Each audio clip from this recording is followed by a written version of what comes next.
Ladies and gentlemen, welcome back to another season of our adaptive esports tournaments. You might notice a couple of changes here with a little bit of a different setup, but before we get into what's going on with this entire season, I want to check in with Lemon Kiwi. Are you excited for another season of AET? Yes. And sweaty because we're in Vegas and it's 110. We've hit a new milestone of things heating up, but also things heating up here because we got our first Brawlhalla event. It's been a while since I've seen you. The studio's looking great. We got these... Everything. We got equipment. The whole setup. It looks legit. We got a podcast going on. I know. I have to get used to like talking into the mic because it was just kind of like always in front of me. So apologies if we, our audio changes a little bit here. But yeah, like we mentioned, new format here and a new game here today as we are going to be competing in Brawlhalla. That format is going to be a 1v1 tournament. All of our matches will be best of 5 and it is a double elimination bracket here today. Then as we move on over to the right, our competition prizing first place. And again, 1v1. So that's one person going to be walking away with $1,200. $1,000 going to second, third, $800, fourth, $600, fifth and sixth, $400, and seventh and eighth, $300. And then one of the changes we made this year is we have participation prizing. So it's not everyone in the bracket. As you see, there's going to be 2 of each, but just for entering the competition here today, taking part in that bracket, you have a chance to win some of those awesome Logitech G prizes, that Astro A50X headset and the G Cloud handheld. So again, if that sounds interesting to any of you tuned in right now, make sure you register at AET.gg, but we also have our bracket here to look at. Yes, you guys might recognize some of these names, especially if you paid attention to a lot of the Rocket League tournaments that were happening for adaptive esports. So Dizbol, like one of our top Rocket League players, is at the top of Brawlhalla. This is just a multi-esport prodigy over here. Potato as well, who was successful in our Rocket League tournaments. But speaking of success, look at the amount of 3-0s. Everybody that is left, our top 4 hasn't really dropped the game except maybe Dizbol. So there's a lot of talent here today. Yeah, it's definitely going to be interesting to see how these players kind of compete against each other because 3-0s across the board, and we're going to be starting with that lower bracket matchup. So that's going to be Potato versus Savant Cyclops. I believe Savant Cyclops was also the only player to take a game off of Dizbol. You'll see that in the top left of that bracket. So going to be interesting to see how this one shakes out, but I do think it's exciting. Both seeing some familiar names on the board. We see Dizbol up there, Fear the Nub is up there, Solitude is up there, but then some names we haven't seen a lot, or at least as frequently. I know Potato has been in the community. Kuro Slays is a familiar name, and then some new players as well that we'll get to see compete in a brand new title. And then, if any of you are unfamiliar, Brawlhalla, thank you to Ryan for this description. It is a frenetic platform fighter. He made me say that in a video, Lemon Kiwi. Oh, wow. Yeah, he wrote that for me to say. And then after I recorded it, and like Jared has the footage of me being tongue-tied several times through trying to get that line out, he's like, you could have just said something else. Winging it. But we have different games going on now. So we had Rocket League all of last summer, I want to say. For the last 3 years, essentially. We've been strictly, Rocket League outside of game nights, right? And then with those game nights, I know the community interest kind of started to gain traction with more titles. So that's one of the big things we changed this year, is we will have 4 essentially, focused tournaments that will feature different game titles. Those I don't believe have all been announced yet, but you want to make sure to follow us on social and check up on things in the Discord for when those announcements will happen. But our first one is Brawlhalla, which was a pretty popular title on our game night. That's also something that's kind of been adjusted. So the format, there's kind of a game night that's always going to lead into the tournament.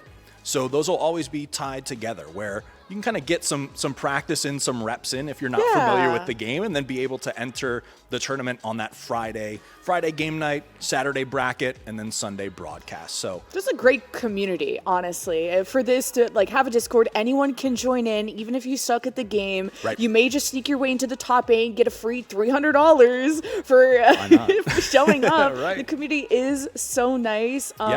Just to make games accessible and friendly and make new friends from all over the world, and it's cool to see the names come back through the AET tournaments. Yeah, so it should be fun to watch the community grow this season for AET. And again, if you're a gamer with a disability who adapts to play and are interested in joining our community, head on over to aet.gg. You can find out more information there and read all up about the community, and maybe join yourself. Because there's raffles, right? Just for showing up. Yeah, just for showing up. Yeah, that participation prizing. I believe game nights also have their own kind of like giveaways going on, and then if you decide to enter, like you could win, like you saw, one of the Astro A50X headsets, the Logitech G Cloud handheld. Just for entering. That's like kind of our way to get people to kind of get into it. But here we are loading up our first match. We're going to have Sir Roland going up against Loki, and that's Potato on the Sir Roland. We have Savant Cyclops playing that Loki. We're loading in here to our first ever AET Brawlhalla event. We'll see how things shake out. Looks like Savant able to pick up that scythe early here, but Potato going in with the bare fist, now has that lance, and it's a scuffle towards the right side of the stage. Let's see if anyone's able to land a clean hit here. Ooh. There's Savant with a little bit of action, trying to guard that edge. Potato able to make that recovery. Potato doing so well.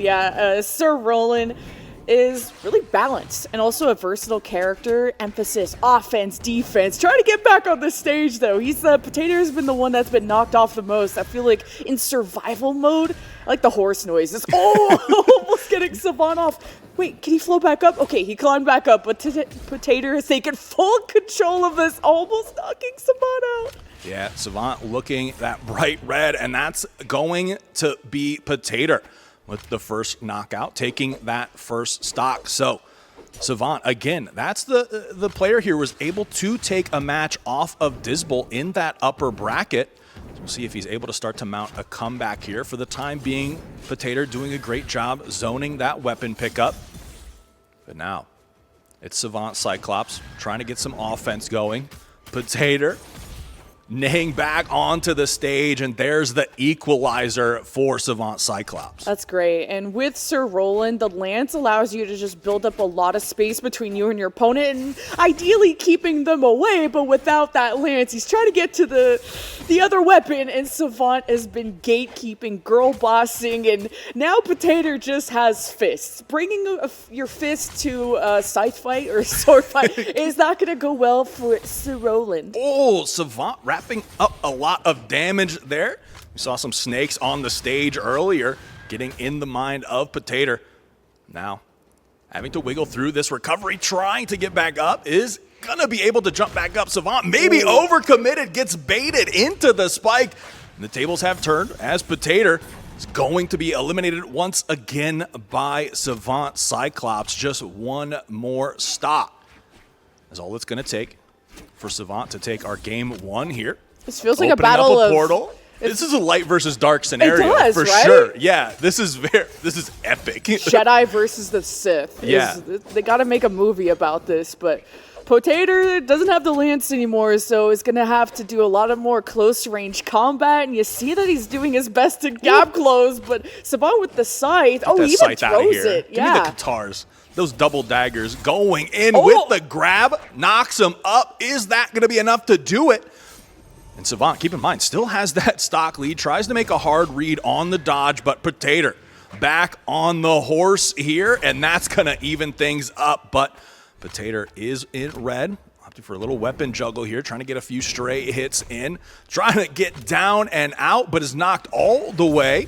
And the recovery, the read by Savant Cyclops is going to allow him to take game one. Savant Cyclops felt like he was really commanding that game the whole time. Like, he had the sides, he was the one making the best space around. So Roland was kind of dancing. Yeah. And having his ankles broken a bit, just trying to stay on the stage. But once Sir Roland did stabilize, it felt a bit better. Yeah, I think those mix-ups are kind of hard to deal with too. Loki, obviously, like playing into the trickster like archetype. Yeah, a lot of those specials just kind of hard for Potato to read a bit, but we'll have to see going in. Again, these are best of 5, so there's plenty of time to adapt, kind of work Adaptive on a game. Esports. Everything. He said it. It's all full circle. He said it. Flash the lights. Yeah. Pop the streamers. But yeah, there is time to adapt here on the adaptive esports tournaments. But yeah, I think it's fun to see. And I got to say, an exciting game 1 here for our kind of first ever Brawlhalla event. I like that Savant was gatekeeping the weapons too. With how small this stage is, it is really tough to get close to that weapon. Yep. And I think Potato struggled and probably lost a bit of health just trying to get that weapon, because you can't really just go with fists against a scythe. I mean, even in real life, that's going to end badly for you. It's not good. So. Yeah. Personally, do you have personal experience, or is that just the hunch? Grim Reaper just shows up with the scythe. I hate that guy. I hate that guy.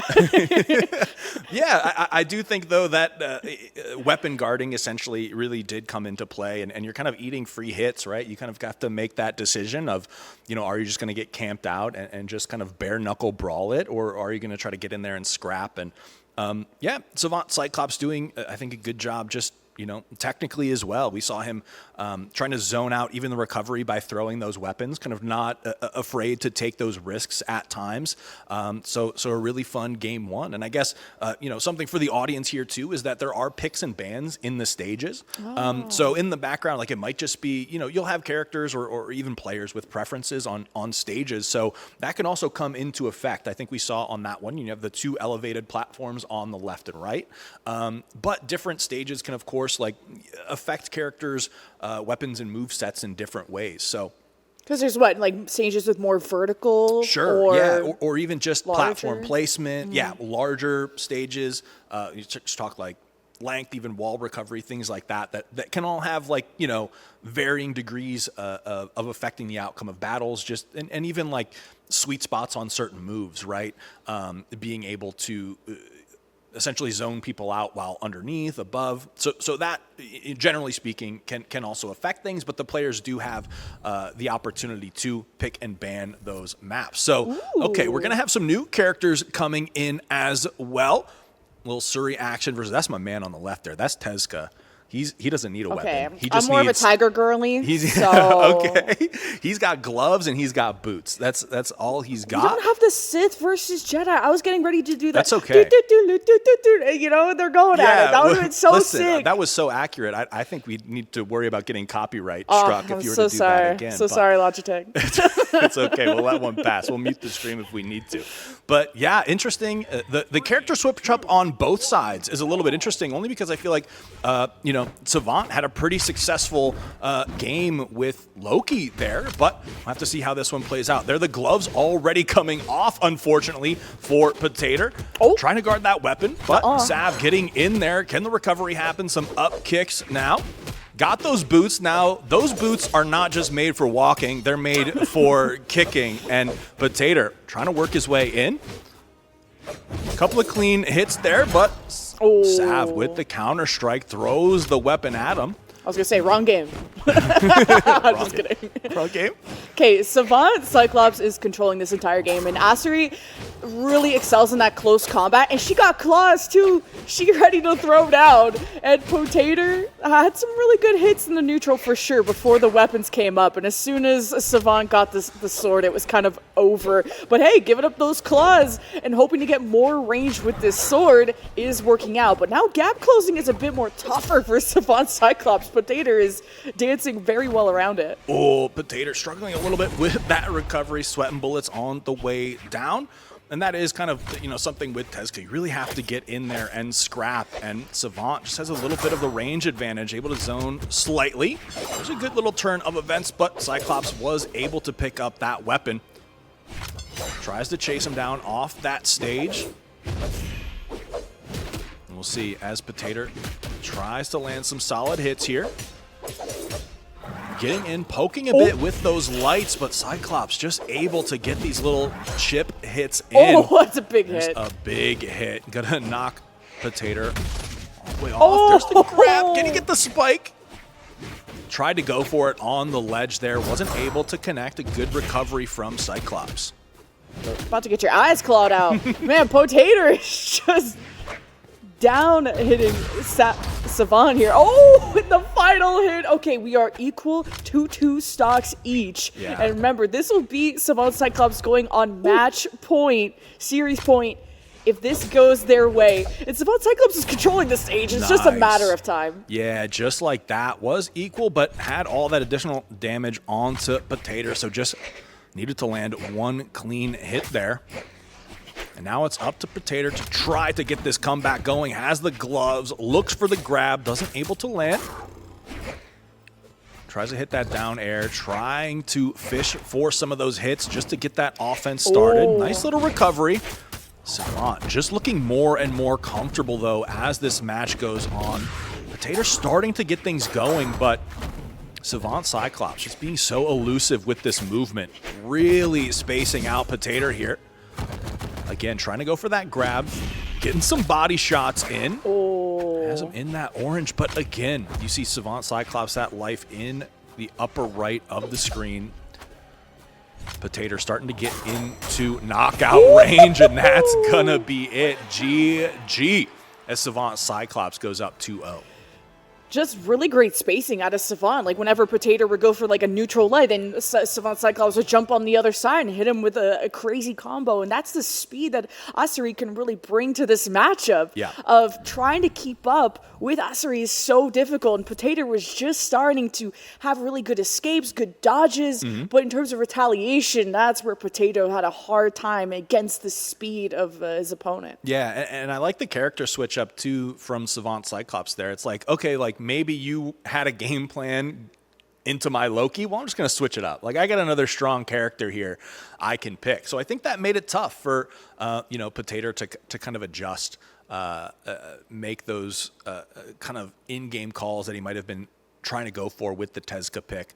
But exciting matchup nonetheless. It does feel like Potato is just, I don't know, taking free hits is I guess the closest way I can describe it, to where some of those positionings, whereas Savant Cyclops is just able to space things out so much better that he's not taking any of those free hits, so he's able to stay healthier throughout the life of that match. Yeah, especially Potato's going for kind of these sidelights or just these dashes that are these one and dones. And if you miss it, there's that perfect frame that Savant is jumping over on the other side. But that's also the speed and that extra speed, that agility allows him to go for these punishes. So it's been incredible to watch how Savant has kind of played those mind games. Yeah. I'm curious to see what, the potential final match here in this best of 5 would be character-wise. Because we've seen 2 pretty solid characters out of Cyclops so far.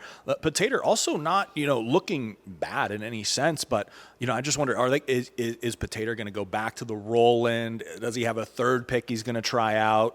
The Cyclops have like a third character that's looking pretty strong. Are they picking at the same time? Is there like counter picking that you're doing here? Or is it I'd have to ask official clarification on the rules. I know certain rule sets have like certain kind of stipulations with regards to how that works. So I would need to get like operations clarity on that to see, or it could just be, they can just kind of pick. But I'm not sure if there is like I have to pick first, you pick second, or if you win, then this. I like that Savant is also just beating him on whatever. Yeah, so it may be counter swapping or whatever. Pick whatever. I'll beat you. Like, he's just sitting there. That's a flex, actually. If you could beat on 3 different characters. Yeah. Okay, so we did get clarification. If you are the loser of the match, you get first pick of character, which... so that obviously like plays into it, and then there's always like the mind games of that as well. So and again, like the stage bans can affect things. We'll have to see. We'll get into our picks and bans now. Looks like we have a return to Roland and Cyclops with our third character on screen. Me playing some Scarlet next. We'll see which stage we end up going to. 2 left here. All right, so we will be loading in, and this is potentially the final match of this series if Savant Cyclops is able to clutch up here. Yeah, and Potato did well on, it's called Sith Lord too. But the title. They had the white skin before, either way. But Potato staring down the barrel of match point against Savant Cyclops. Great early hits there by Scarlet, and Savant is always grabbing the weapon first, it feels like. But with the hammer, it's slow, but it hits hard. So it's got good range to it. So I think Potato needs to just make sure to not be in range from that hammer. And as soon as you see those big hits from Savant, there needs to be punish immediately from Potato. Yeah, solid start for Potato, we'll say that, but Savant Cyclops playing a little bit of the long game here, and the horse is back out for Potato. But he is getting beaten up by this hammer. Savant Cyclops just controlling all of that space on the stage right now. A little bit of a hit from Potato, but no follow-up, which is going to allow Savant Cyclops to get the punish and take that first life. Now Savant Cyclops on a horse of his own here with that lance. Potato trying to space out some of these hits. Oh, they got kind of mixed up looking the other way. Okay, Potato, the mix-up's getting behind. Great hits onto Savant Cyclops. And it's a stock advantage for Savant Cyclops, but only for a second. And tried to throw the lance down to get the hit, gets the hammer right back. And this is pretty close. Hammer time for Savant Cyclops, but there's a great up from Potato, able to take that. Again, doing better too on preserving that life, trying not to give so much up here. So a little bit more even as both players are on 2 stocks. No weapon though, so Savant Cyclops just buying time until that one comes up. But with the lance, Potato knows he's going for it. Poking away, great zoning, and he's gonna deny that weapon. Back on the sword here. Okay, Potato, I see you.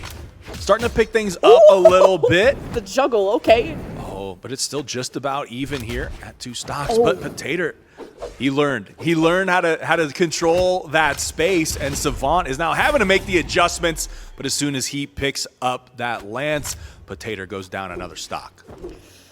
Potato on the last stock, last life too in this series, and this lance has to be everything and has equalized it. So Potato has to be perfect from here on out because Scarlet is such a durable, high-hitting character. And with that weapon on Savant Cyclops' side of the stage, I thought he was going to want to own that left side, but went for the finisher on Potato, thinking he could just get the space off the stage. But Lance v. Lance, with looking Potato like medieval times out there. Oh, right? Okay. All right. See who's going to get the best. It is neck and neck right here. Both players on their last stock. Potato has been doing such a great job here in our third game. It's getting close. Both in that orange zone on the life. Potato now has the sword. Going to have to work to get in. Savant Cyclops has a hit, but Potato firing back.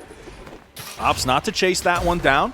Wants to control that space on center stage. Says, get that sword out of here. I want my horse back. And Savant gave up his weapon to try and get that. Oh, thank goodness there's a weapon right back. But that lance hits like a truck and Potato takes a game. Nice. Potato finally making some of those adjustments back on the Roland. I like that. Go back to the comfort pick. Go back to the map 1 pick. And just kind of stick to that game plan. But, I mean, to me, it was pretty obvious what the difference maker was. And Potato just locking down those weapon sites, really controlling that space, knowing that, hey, like, this guy's weaker if he doesn't have the weapon. So was just able to execute that plan perfectly, I think. I think Savant felt like there had some greedy moments where they would do these dash kind of sidelights and sometimes miss it because then he read it, jumped above it, grabbed the weapon. Savant would sometimes even throw his weapon just to get that extra hit while they were already off the stage. And then there was a lot of moments where you point out that Savant didn't have a weapon because of kind of those greedy type of plays. But it's almost like he knew he was that much more above his opponent. Sure. And I don't blame him because Savant was up 2-0 in the series. Yeah, he had a good first 2 games there. And I don't know if maybe going to a third different character can also throw off your rhythm a bit. And then, it was kind of like a min-max of Potato really getting comfortable executing that game plan. And then when you're on your third character as Savant, like, maybe just the rhythm isn't there, right? You're kind of not in that same groove when you're just kind of playing familiar characters. So I like what Potato did going back to the Sir Roland pick that he had in that first matchup, and then also just doing so much better job of controlling that space and really not trying to overextend or overcommit. Really just said, like, I'm going to be on the middle of the stage and I'm going to guard these weapons, and you're going to have to come to me, like, if you want to do that same damage, versus trying to chase Cyclops down like he was in the previous matches. So is Potato doing the comeback? Yeah. Is that what we're teasing? Because the Roland kind of worked out, well, at least against Scarlet. This Potato's doing the cooking, is what you're saying. So here we go. Back on the Loki. Gotta respect it. From game 1. Yes, yeah. And I think this one will be much closer than we saw in that one because, yeah, Potato has just been doing such a better job of zoning here. All right, striking a couple more. What's still on the table? Demon Island. Let's not go to Demon Island. I think we're going to the west. Heading west. Yeah, Sir Roland. I thought Potato looked good, better with the swords. I think there was a lot more zoning with the lance in game 1, which, with how speedy Loki was, it was hard to execute that. But then Potato brought more of the swords against Scarlet. I think that agility helped him keep up a bit better. Yeah. All right, so here we go. Potato again controlling that space. Ooh. But Savant able to start to put in some work here. Nice pick up there out of Cyclops. Yeah, I think the recovery on a lot of these lance moves just allows Loki so many more opportunities to punish. So I wouldn't be surprised if Potato looks to go back to the sword here just to try to keep pace a little bit.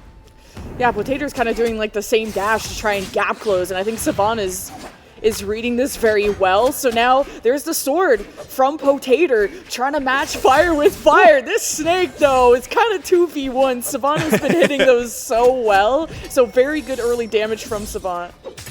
And yeah, you can tell I think this is, Savant Cyclops' main pick. Just looking so much more comfortable with both the move sets, the weapon sets, going for a spike here, but Potato does manage to recover. Misjudges that aerial attack, so he's gonna get punished for it, and there's Savant going up, taking the first stock. At least Potato was able to counter with a lot of damage, while I feel like losing a lot of that, half of that first life. But Potato with the lance, able to hit some good hits, but not able to kind of land the just aerial on Savant while he was coming down until there now. He goes. Nice. That's a great recovery from Potato there, evening it up at 2. Yeah, just looking so much more comfortable as this series has gone on. And if you're Savant Cyclops, got to be looking to close this one out because Potato just continues to level up match after match. The scuffle going back and forth here. Pretty equal on both sides. Snakes coming out for Savant, not landing anything. And Potato just trying to get some of that rush down in. Trading blows on mid-stage. Savant tossing that scythe. Going to go with the Katars now. That's a nice little hit. Tries to get the edge guard. Potato trying to get back to middle stage and eats a heavy attack from Cyclops there. And Potato does just not want to play above Savant with the range of this scythe. And wait! The greed out of Savant Cyclops is a huge door opening for Potato now. Oh, this could be the comeback. Potato, good zoning, throws the sword, goes for the other weapon, but gets kicked off of it. He's still got a stock up on Savant right now, but just like that, we are just about even, one stock apiece. Potato has the opportunity to tie up the series, force the game 5, but Savant also could close it out.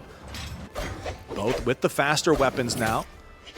The fight mid-stage, just fishing for those hits. Savant, it's a little combo going. Potato just able to recover, dodging through some of those attacks. Big special coming out from Savant, doesn't land. Potato tries to get in there. Ooh. Does manage to get a little get off me on Cyclops. But Savant still looking to go in, throws the weapon right at him, picks it up, and gets the knockoff off the stage. Oh, baited? Savant, you know what happened last time. the green, but manages to zone off the edge. And he is able to close out the series 3-1 now. But a great fight coming through from Potato.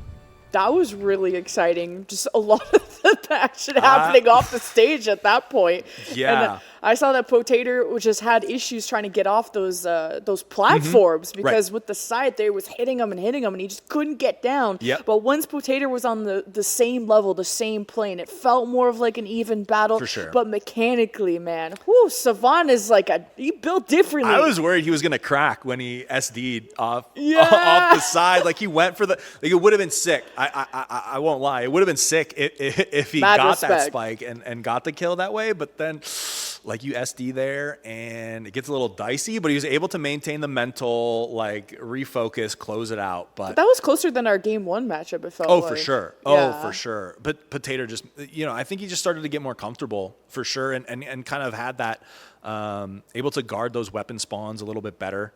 But yeah, I think Savant Cyclops goes back onto the Loki, the comfort pick. And, it ended in a great matchup, but was definitely Potato kind of leveling up throughout that series. And Savant throwing the weapons, but not off the stage this time. That's pretty smart. Pretty actually He's hitting like thinking. the opponent. He's thinking out there. But the weapon denials also by throwing his weapon and grabbing it, so there's just nothing left in stock. Sure. Yeah, there's a lot you can do. There's a lot of options. They're almost limitless if you think about it. And that was just the first match we saw. We've still got 3 more Brawlhalla matches for you guys here today. So I think we're going to throw it to a brief commercial break, and then we'll be right back with more AET. Stay tuned.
All right, welcome back to more Adaptive Esports Tournaments Brawlhalla.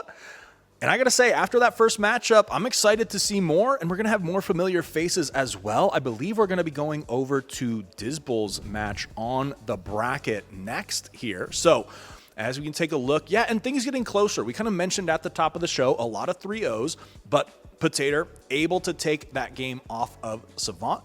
But now we'll have Dizbul going up against Kuro Slays. Ooh, but Dizbul's our multi-esport AET Potentially. champion. Potentially. A top 4, you should get definitely like a shiny sticker for it. Okay.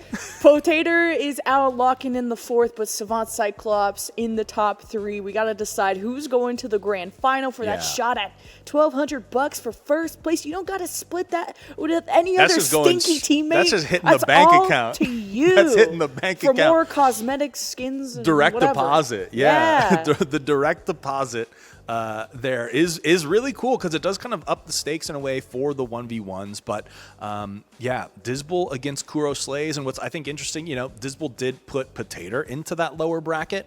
And between Dizbul and Kuro Slays here, I certainly wouldn't want to be facing elimination in that lower side of the bracket because Savant was really looking strong. But here you can see kind of the pan out, the full perspective here. Yeah, Savant going to be waiting in the lower side for the loser of Dizbul versus Kuro Slays. Could be a little bit of a rematch. Yeah, going to be exciting. I think the thing I'm most excited for is just the characters. So many awesome characters in this game. I just want to know who these players are going to pull out. What's the hidden tech? Who's got we saw the Loki looking solid out of Savant. We saw Loki, some character Scarlet, depth. Sir Roland. Yeah. We almost had a Solitude versus Dizbul 1v1 though, Man. and I'm low-key really sad about. Sorry, my brain cell popped off. But we almost had Dizbul versus Solitude, and I would have paid to watch that. So yeah, we'll have to set up grudge matches after this, some money matches. Just put some put $50 on On who would I don't you think. bet? No, we shouldn't be talking about side betting. That's not. Well, Dizbul, I Can would we cut put. that? I put my digital credits. Can I say that? Yeah, At least sure. On Dizbul. My AET bucks. AET bucks. On that. But yeah, so it's going to be Dizbul, which is, awesome because he has the potential to be our first multi-game champion here. Did win not the previous, the most recent season of Rocket League, but the one before that was the champion there. So has the potential to finish in first in multiple games in AET. It would be the first time a player has done that. So it would be pretty awesome. So I'm kind of excited to watch him play for that reason mainly, just to see, and so talented in Rocket League as well that do those skills transfer? Are we going to have now a bunch of Rocket? I don't even know how this kid hits flip resets and then can hit a 50 combo on somebody. That is a gaming warlord. He's just a gamer. Straight up gamer. But you also have more AET and maybe more games coming up. So, are we going to see the Dizbul? Also, Solitude made it far in this bracket, too. I think quarterfinals? Yeah. So, the fact that, how many games can they get top 4 in? Well, we got to have an AET high score. A Hall of Fame. Yeah, for sure. I think that'd be cool. That'd be cool. Put it on the website or something like that. Yeah. So as we get ready for this next matchup, of course, it is going to be the winner side of the bracket. And if you guys are just tuning in, maybe just to give you the brief rundown, we did play out most of the bracket yesterday, got all the way towards our finals. Now we're watching kind of our top performers duke it out on broadcast. And before that, Friday night, we had a little AET game night, which is kind of a more casual environment, more of a casual vibe, and gives these players kind of an opportunity to practice for the tournament. So, if you're, again, AET for gamers with disabilities who adapt to play, if you'd like to find out more and potentially apply yourself, you can always head on over to aet.gg and also check out some of our partners there. We have amazing partners here that kind of all come together to make the adaptive esports tournaments possible. Of course, Mount Sinai, Able Gamers Charity, and Adaptive Action Sports. We all kind of, put our brains together to kind of come up with the best way possible to make the adaptive esports tournaments happen. And just, all of this wouldn't be possible without them. I love what they do too, because like a lot of the controllers these gamers need are specialized for them, and a lot of outside esports tournaments don't allow for them. So it's trying to create more conversation around those different controllers and how accessible they can be. And Logitech creates some pretty cool ones, but we got a pretty cool game starting right now. Okay, we got Disbel, the goat, bull, going on terrace, taking the bull by the horns there. Some stage strikes coming through. We got a Wu Shang being played by Kuro Slays. This feels like a very Diablo-esque matchup here, if I had to say it. I think I've seen this play out in Diablo 3. He's got the red necklace on, so the bull is going to be attracted to... Oh, yeah. There's layers to this, but it's going to be Disbel landing the first strike, but Kuro able to pick up that first weapon. Controlling it now, has the gauntlets. Nice chase down there. Kuro trying to stay in there. Disbel finally able to get a weapon, but taking some hits along the way. Now just fighting for that space. Kuro with the gauntlets. Absolutely love the gauntlet moveset. Oh yeah, you're a gauntlet enjoyer, right? those grapples just feel so fun to hit. If you can get close enough. Oh, the gloves coming off, then coming right back on for Kuro, but is going to pick up this spear, gain a little bit of range there. Trying to go toe-to-toe with Disbel now. It's intense. Kuro has some great dodges. Like, holy cow. He is moving across that stage. Doesn't pick up that weapon back, but gets a nice little spawn to get the gloves back on. Disbel, though, doing some great job trying to get those hits in, but the uppercut almost knocking out Disbel. Able to get back on stage. He's got the axe, and my axe coming out, but it's Kuro. Able to bait out that heavy and get the punish to take the first stock. That bull got horns, but it's heavy, man. The hammer and the crown is heavy axe on the Disbel's head, yeah. Yeah, and if Disbel can close the gap, he's gonna hit hard, and he's trying his best to go for the fastest moves, but as soon as he gets that knock-up, Kuro finds a way back to the stage really gracefully, and Disbel can't get a good combo. It's just like 1 or 2 hits that Disbel can get, but those hit like a truck. Like, look at that. Sometimes you only need one. Nice work from Disbel there. 2 stocks apiece. Disbel poking a bit with those lights, fighting in this neutral. Kuro looking for that neutral air. Oh, there's Disbel, gets the hit. Couple of hits in there. Able to fish out a couple more. Oh, no punish on that Kuro uppercut. He's able to land that one. Picks up the gloves. The weapon pickups out of Kuro. Just another layer to this game that these players have picked up so quickly. Disbel now trying to play this one patient. Opportunity here.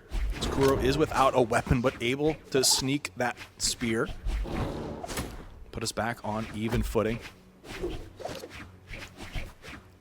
Yeah, Disbel's legend really denies, because his hitbox is so wide, and especially with the hammer and the axe, there's so much space to the hits. Wait, the deny, the edge guard. He's got the guard. Oh my Great God. play out of Disbel to take the stock lead. Got a little bit of breathing room now. Oh, but the gloves from Kuro. Bare knuckle brawling right now against the bull. Disbel, though, sharking out some of those hits from above, but that's going to tie us up down to the last stock on both sides.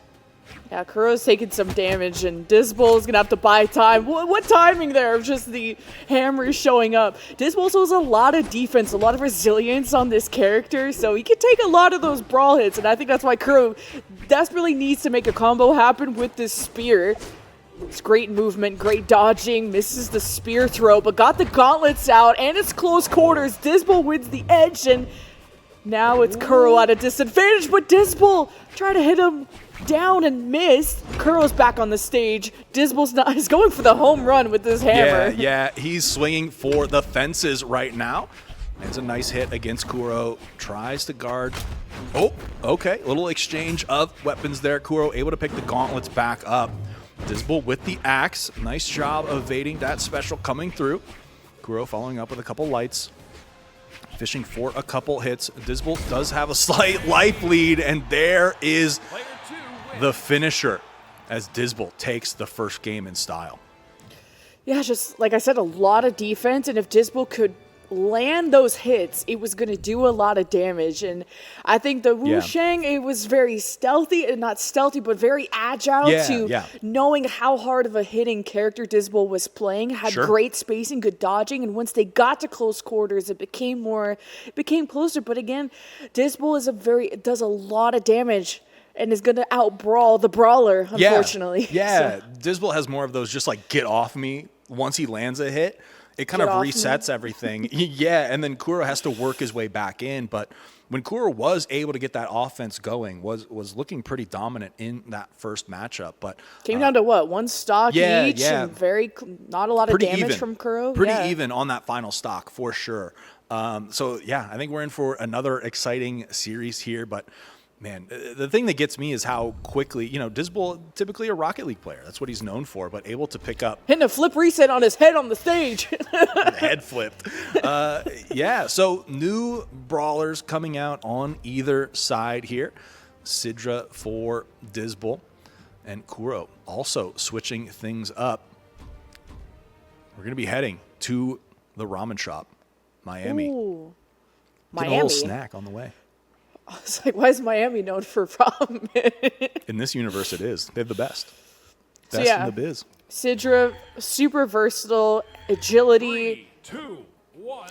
Playstyle, very swift. Got really precise attacks. And it's Kuro with the first weapon. It's got the scythe. Great range. So Disbel trying their best to get to the weapon. And man, Kuro is just hogging everything. Yeah. Great control over the stage here. Disbel able to get this rocket pickup. And I like the adaptation. Again, word of the day. Out of Disbel. Going with a little bit more speed on the character. Oh, nice job trying to deny that recovery. Was able to pick up a weapon here. Both players now fighting for center stage. Trying to get some hits in.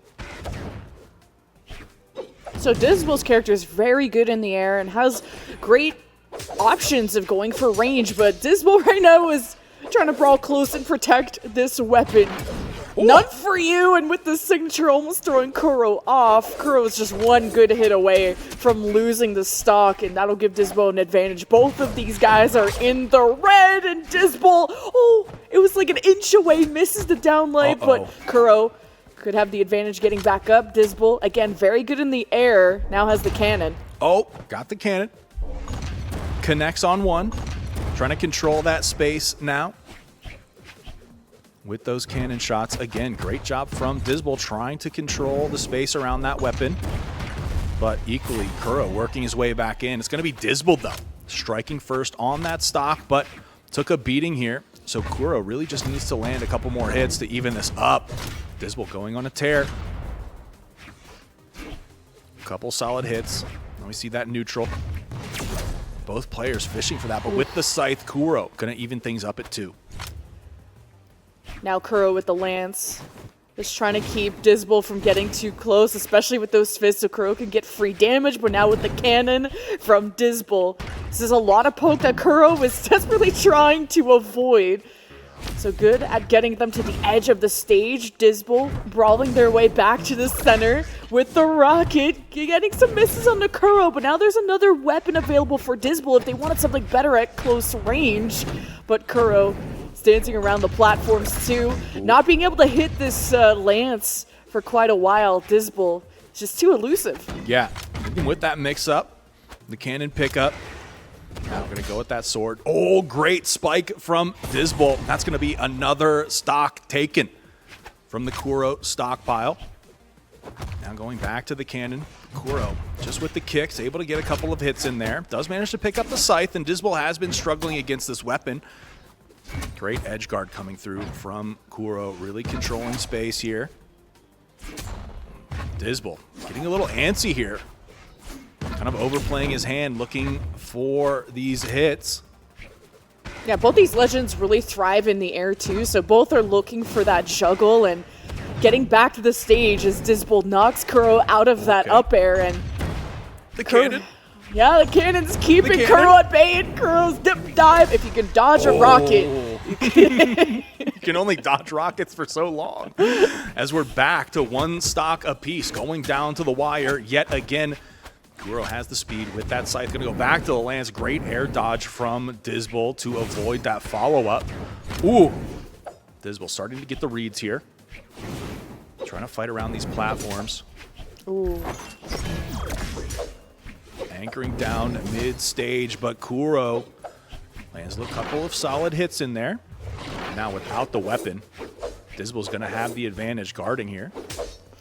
Oh, Kuro's in a dangerous help spot, needs this weapon, and is starting to put some good hits on the Disbel. But look how swift he is. His ankles, he can't be touched. Disbel, edge guarding down! Game for Disbel! Another great finish coming through out of Disbel. Really leaning on those characters where it's like, you know, it kind of only takes one, right? Able to finish with that solid hit, take the 2-0 lead, but man, Kuro is right there. Disbel definitely feeling the pressure from Kuro, but yeah, Disbel, I think just that clutch factor really is what it feels like in those final stocks. I gotta pick up Sidra. That was a really fun character to watch. Just the rocket at range. You have always some poke at range, and then you got the swords for close range. It seems like a really balanced, fun character to play. I like that adjustment too from Disbel, you know, versus the first kind of like just straight up heavies being the big brawler, and he's like, I need a little bit more speed to kind of match Kuro here. Kuro's still able to take it down to the wire, one stock apiece, but I like what's going through, you know, Disbel's head when he's kind of picking these characters here. We're gonna have another Scarlet for a game 3, our second match where Scarlet is that third character selected, but Kuro opting to stay on the Artemis pick. Yeah, Scarlet is that heavy hitter brawler from before, so a lot of strength, a lot of durability, and it's got a hammer and a lance, so it's got a good mix of heavy hits with the hammer while a space creator with the lance, and it's Kuro with the first grab.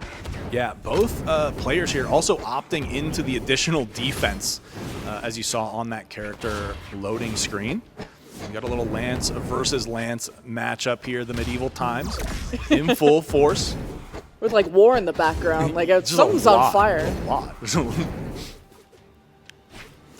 There's also like a static image. It's more like they're fighting in a museum in front of a big painting than it is. Disbel is tossing this guy around. Blows, just trading back and forth here. Oh, giving up the weapon. That's a big gamble for Kuro. Oh, but then Disbel just couldn't scoop him up, so Kuro got the scythe. And this is going to be bad news, because this scythe is, I feel like, hits way faster than this lands. Disbel's got great spacing, though, and it's just maybe waiting for a closer range weapon to pop up. Oh. Gonna pick the scythe back up here, fighting over this center stage.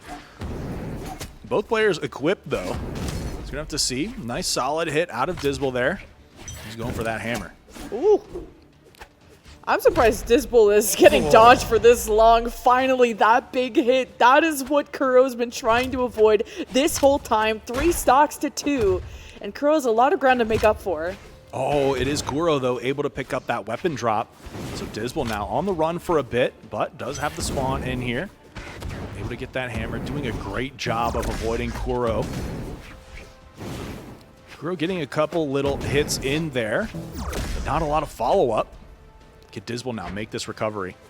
Knocked all the way off stage, but Kuro tries to edge guard with that weapon. So he's gonna have to backtrack a bit, and Disbel gets control over that platform. Kuro weaponless, Disbel with the advantage, the stock lead, the life lead. In a commanding spot right now, but a good job from Kuro trying to even things up. Oh, but Disbel did so much damage to Kuro's second stock by just not having a weapon, and now Disbel's got the hammer again. One big hit could really spell trouble for Kuro and put him on his last stock. And Kuro's trying his best to hit the very tip of the spear, the lance, I should say, but Disbel is actually so fast with the hammer, and he's choosing those moments so carefully. He's not just throwing these power hits. He only throws them when he knows Kuro's in a bad spot. Yeah, Disbel dancing on top of him right now, doing a great job of avoiding those angles of attack out of Kuro. really wants to maintain this life lead, but Kuro's been doing a great job with the combos, the follow-ups. Picks up the scythe now, looking for the kill. Okay, opportunity for Disbel now. No big punish coming through. Both players trying to space someone out. Disbel with the light attacks going to be able to take that stock. Great combo out of Disbel. He's more focused on dodging and spacing and more reacting and countering to Kuro. But Lance v. Lance, who will be Sir Lancelot? It's Kuro edge guarding. Disbel will rocket his way back onto the stage. Disbel still has 2 stocks, so just one big hit. And Kuro, that'll be game. And Disbel will move on to the grand final. All right, Disbel looking solid here.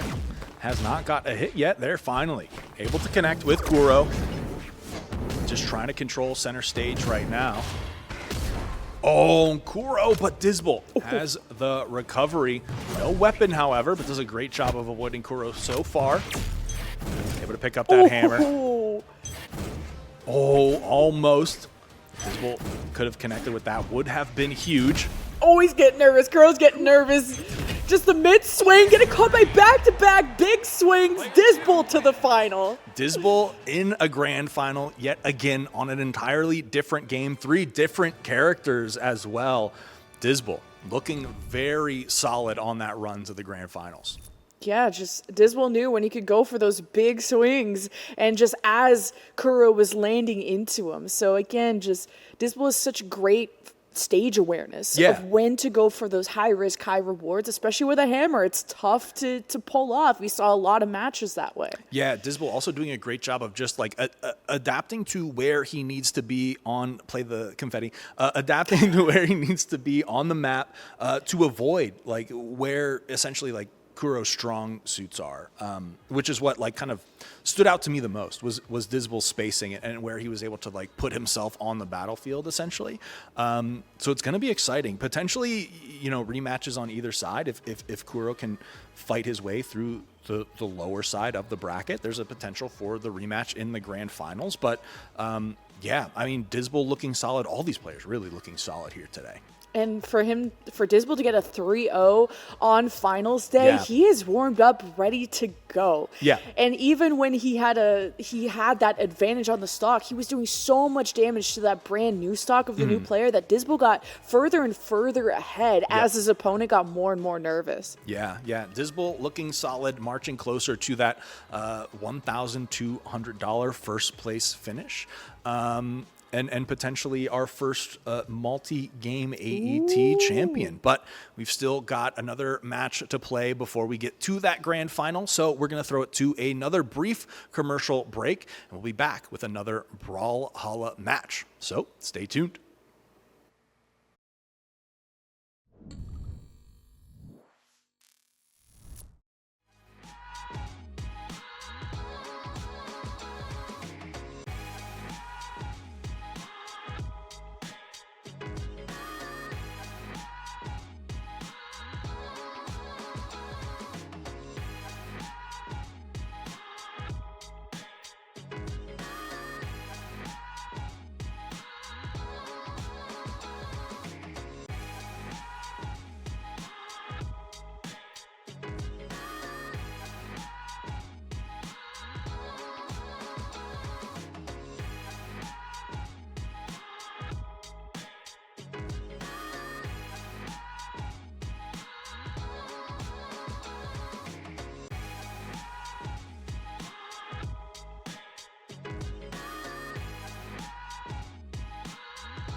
All right, everyone, welcome back to more adaptive esports tournaments. Brawlhalla, our first event, has been nothing short of exciting. Been definitely brawling. They be brawling. We've been they be fighting hollering. in the background during the commercial breaks, just arguing over who we think's going to win. Yeah.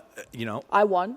The argument about who was going to win. Right, but I think I'm going to win the prediction. But okay. We're moving on already to the lower bracket finals. We're going to now see Savant Cyclops going up against Kuro Slays.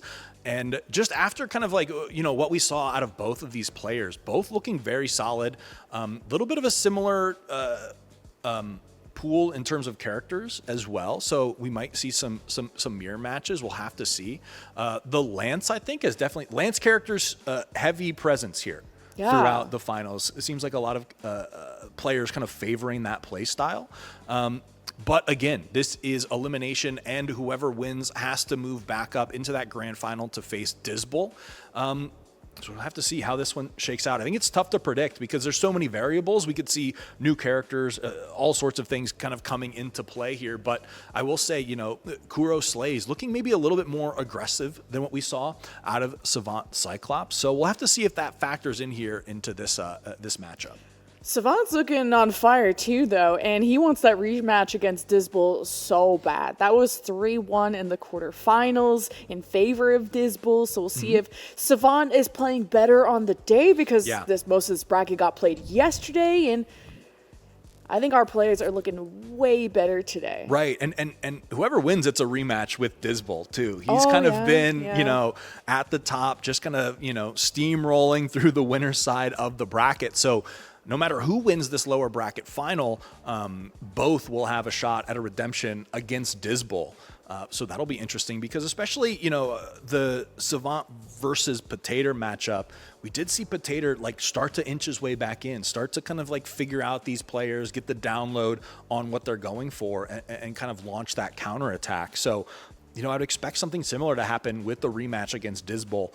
But Disbel really showing that character depth. I think that's kind of maybe one of the big advantages that he's shown throughout this bracket is just how he's able to play, multiple characters so well. I know Savant Cyclops did kind of show us some of that switch up too, but there was definitely more of a tapering off of what he felt comfortable with on the Loki. But we're going to be getting into this matchup here. We've got the Wu Shang and the Tiger team coming out. And this will be an interesting one. Definitely more of a rushdown, a little bit more of an aggressive play style out of both of these characters. And it looks like, Wu Shang, Kuro Slays also opting into a little bit more offense, and same with Savant Cyclops. So this will be an interesting one. 3, 2, and also a reminder that I'm sure this is a neutral pick, but the loser, it's the winner of the match that gets to pick their character first, and the loser can counterpick. So there's advantages going on. So for someone to sweep means that they just cannot be countered. Right. But these are very agile characters. Kuro really respecting that. A big slash from Savant. He's so good at gap closing. Yeah, Savant putting on some work here early on. Almost takes that early stock. Kuro able to make his way back onto the stage. Equip those gauntlets. We'll see if Kuro can go to work now. Trying to chase down Savant. Gets a couple of hits in. But Savant doing a really good job of spacing things out here. One of these longer stages allowing both of these players to kind of run away if they need to. But once you get in, Kuro going to work. More of these down airs, but Savant just looking to fish for that one hit and is going to get that knockout. Taking the early stock advantage. Now Kuro, no weapon just yet. So Savant, play a little defense here. Tosses that weapon, picks up another sword. He's going to go to town. Kuro able to find that spear. Can he find some hits? Savant really just been dominating the stage at this point. Yeah, Kuro has actually a range advantage against these Katars from Asari, so see that's helping Kuro a little bit, but what the difference is that Savant Cyclops is really good gap closing, so despite the range advantage, it's a 3-1. This is the biggest gap we've seen today. Yeah. So Savant Cyclops in the training room in between matches here, clearly really looking solid. Here's Kuro trying to get that spike. guarding this ledge, the gloves to the face. Savant unable to recover a pixel off of grabbing onto that edge. The tip of the spear, a little bit of a bonk there, but still, Savant Cyclops with that 3-1 lead. Now only cut down 2-1, so Kuro still has a lot of work to do here. Savant just playing keep away, the social distancing part of the map. We're waiting for a weapon. Now they have the Katars. Savant is so good at getting up close and personal. That's where Asuri is at their best, at close range combat. So speedy, so mobile. And Kuro with the gauntlets is doing their best to brawl against it, but the Katars also have a bit more range than the gauntlets, so that's where Savant Cyclops is getting a huge edge. All right, claws coming out now for Savant, looking to close this one out. Kuro down to the last stock, critical health. And Savant really just has to play this one patient. Ooh, they're able to get the finishing blow and the biggest stock lead on a win, too, that we've seen so far today. Doubling the damage that Wu Shang put out, or that their opponent put out. That is the most commanding lead we saw. And again, Asuri, that character is so speedy that I think that's how they were getting a lot of those advantages, despite maybe the range disadvantage that Asuri has. Qatar versus the Get the gloves. The gloves coming out. The spear, whatever. And the spear too. Yeah. So I thought, really great. Just close quarters combat. A little bit surprised too, maybe only because I expected it to be a little bit closer, especially because we saw such a great performance earlier out of Kuro. But Savant Cyclops really just kind of turning up, wanting to work their way back into that grand final, get the rematch against Disbel. He was the only one to take a game off of Disbel again in that bracket, and we're kind of seeing why now.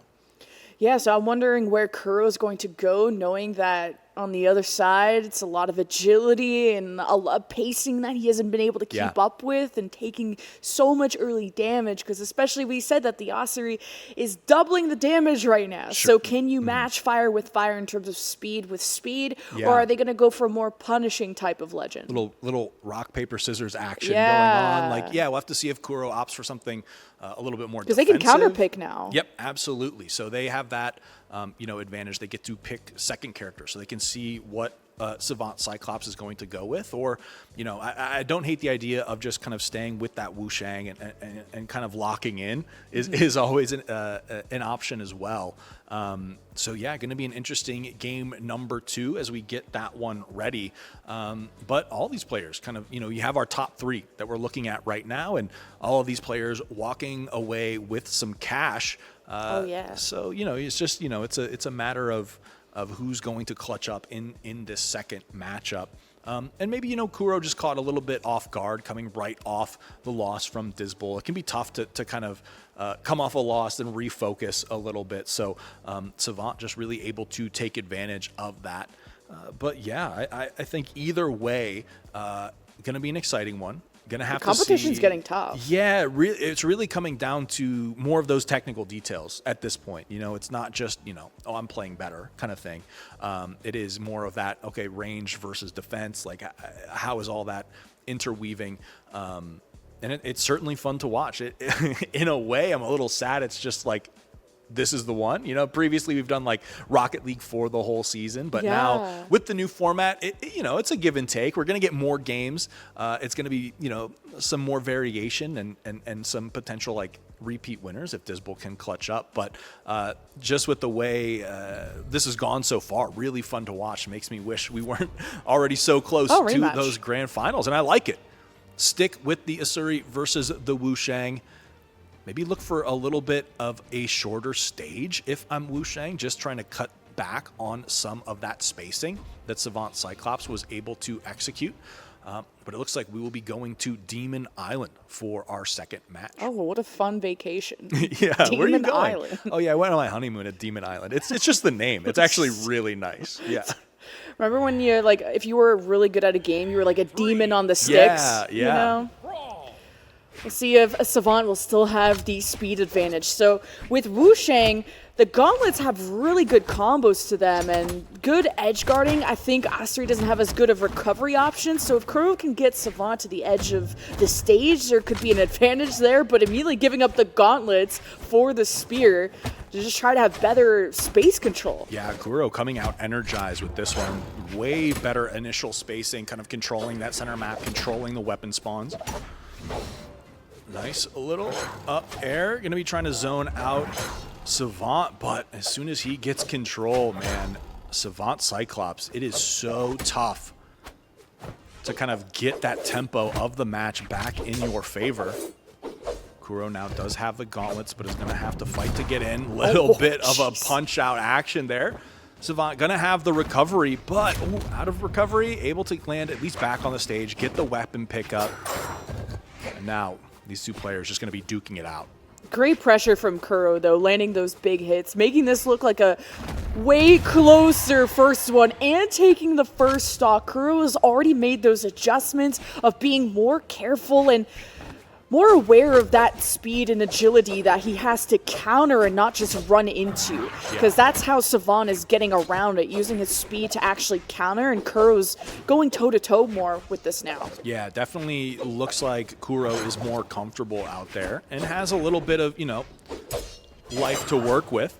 And just try to guard off this weapon. Another good couple of attacks coming through from Kuro.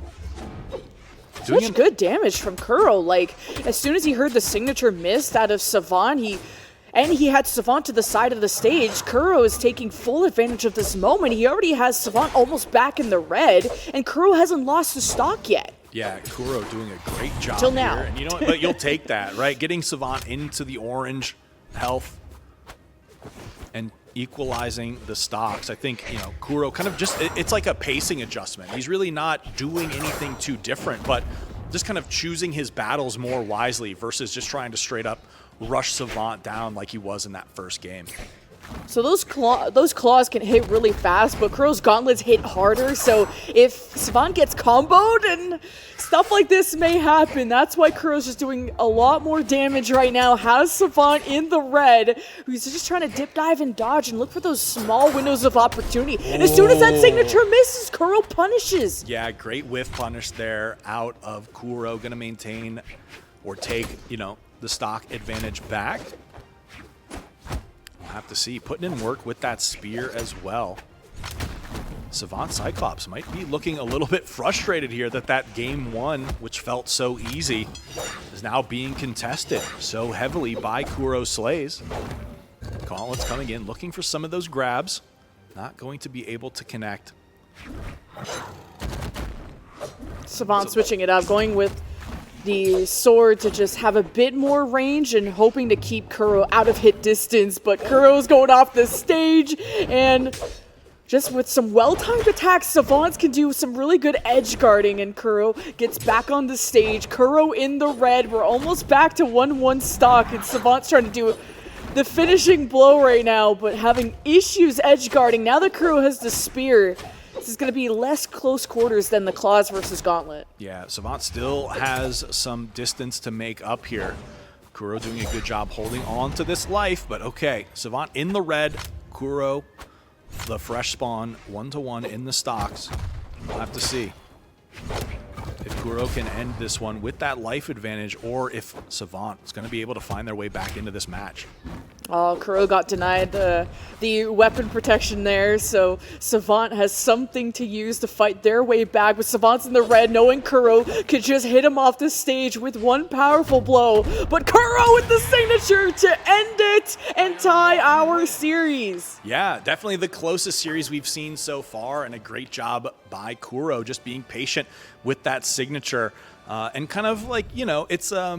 what is it, like kind of using Savant's momentum against him. Knew he's being so aggressive, always just kind of on the attack, so just baits out with the signature and able to close it out there in our second game. And that's what was so important with Wu Sheng's gauntlets, is they hit very hard and they're very combo based, so that's where a bulk of that damage came out. And with the claws, it's very fast. Yeah. You can kind of dash around and dodge very well, but he wasn't trying to dodge. He was trying to hit back. Yep. And, with powerful gauntlets versus cute little dainty claws, unfortunately, the they broke a nail doing it, you know, so it didn't work out for the claw man. Yeah, so I guess, going into this third game now, will someone look for the character switch up? We've both seen these players play some different characters.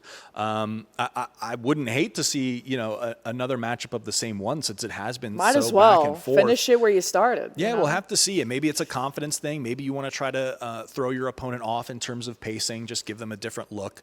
Both players have some kind of wiggle room in the series. You can kind of give a game here if you need to, but as we near that potential final fifth game, you got to start kind of standing your ground a little bit, dig your heels in with that game plan. But it'll be interesting going into this third one to see if we see anything different. Because as much as we want to talk about counter picks or who is advantaged there, it is at the end of the day about execution and those small adjustments and being able to play into your counter, at least the weapon counter in that case. Yeah. So great job by Kuro to come back there. And that's always the thing too, right? Is like, this player might have one advantage, or on paper this looks better, but there's the comfort aspect too, and just kind of getting in your groove and kind of being in a rhythm that can also be such a big advantage. So I like staying on the Wu Shang, but we see Savant Cyclops going to be going back to the Loki here, which was I think his best performing character in that previous series.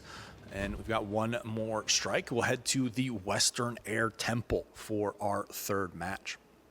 Interesting as well to point out, Savant Cyclops kind of opting into a bit of a defensive buff here, while Kuro Slays is staying on the kind of offensive, a little attack-focused build. 3, 2, 1, brawl!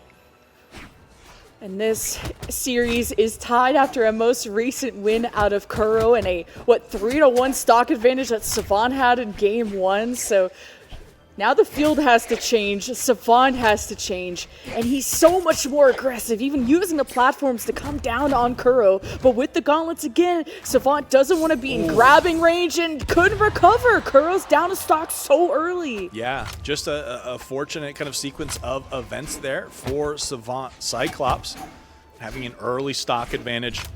Kuro now playing on the back foot. Savant looking so good on this Loki yet again, and I think it is just that mix-up, Kuro kind of in that rhythm of his previous character pick. Now Savant able to change that look up. Kuro now with these gauntlets going to have to find an opening. It's a down air, but no follow-up. Tries to go for the signature. Oh, man. Oh, my God. Okay. Savant got full countered. It's absolutely bodied by Kuro in that moment. Kuro's found these great moments to punish. Now with the gauntlets, trying to close in on Savant, who's looking for knockups, looking to get height on him. And he's had these downlights. Savant has done really thrown everything but the kitchen sink, even trying to pull him in, but Kuro waits for those moments to dash in and punish, counter, and has Kuro in the red. Yeah, Kuro just does a great job when they're able to play a little bit more patient. Just find those openings, not be full bore into that aggression. So grab, tries to get off stage, able to land the recovery there. Savant, great spacing on that edge guard, is able to get the knockout and take the stock advantage back. And that's what Wu Shang or Kuro has to do, is stay aggressive. You don't want to get mixed up by Loki's illusions and these mind tricks. And Kuro, good combos, and getting hit by the signature isn't great, but Kuro's still very healthy, and Savant's about to lose that second stock. Yeah, Savant will see if he can get a few more hits in. Kuro able to create some distance. And again, Kuro just being so patient here. Oh, and the finisher off the edge. Gonna take that stock, even us up at ones. Yeah, Savant hasn't been able to have those mix-ups and winning that mind game, that chess match against Kuro, because Kuro will always land a hit, and with how hard-hitting the gauntlets are, it's going to be even tougher now that Kuro's the spear, and I guess he's thrown that away and decides to just go mano to mano with the fists out. Got the gauntlet, though. Yeah, Kuro now has those gauntlets. Savant with the guitars. Okay, There's a couple of lights in there. Goes for the heavy up.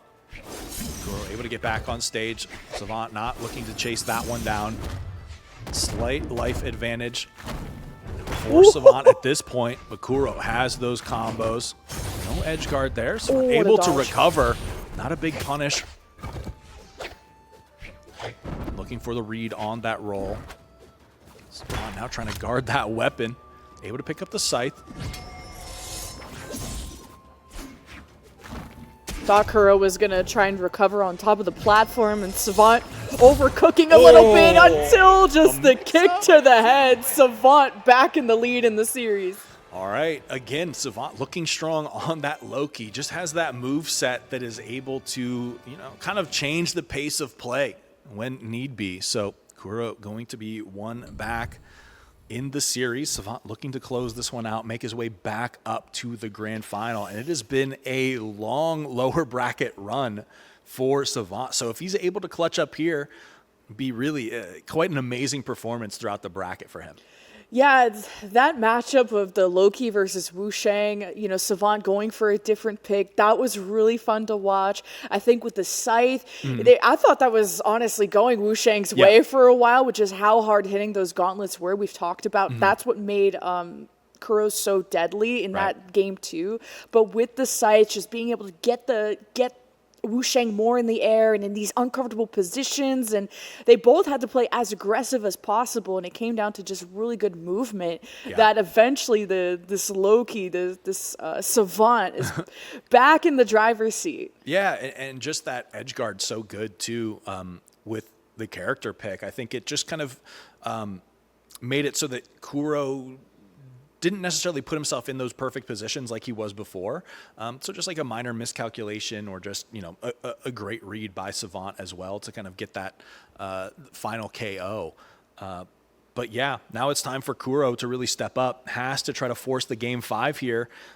Savant looking great. Again, hopefully sticks with the Loki, because I think that is just like the character he performs best on. So we'll have to see.